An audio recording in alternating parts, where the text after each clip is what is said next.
Welcome to Solvetic, your channel to always learn technology easily. Below in the description, you will find useful links we used in this video.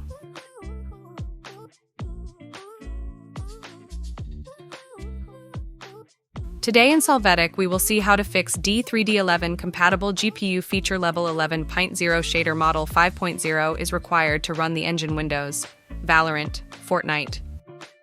To start, in the search box enter View, click on View Advanced System Settings.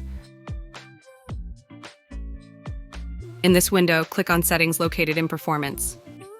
Now check the box Adjust for best performance. After that, enable only the options, Show thumbnails instead of icons and smooth edges for screen fonts. Click on Apply and OK.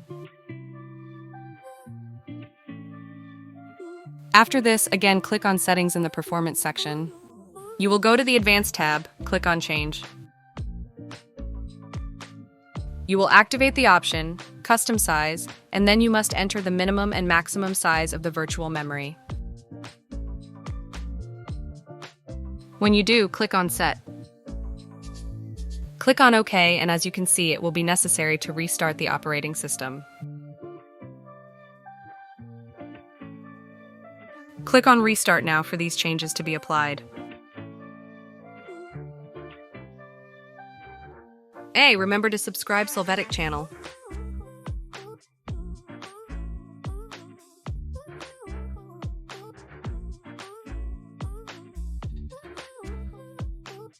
We hope it has been helpful for you. Here are links to watch more videos of your interest and subscribe to the Solvetic channel. Thank you.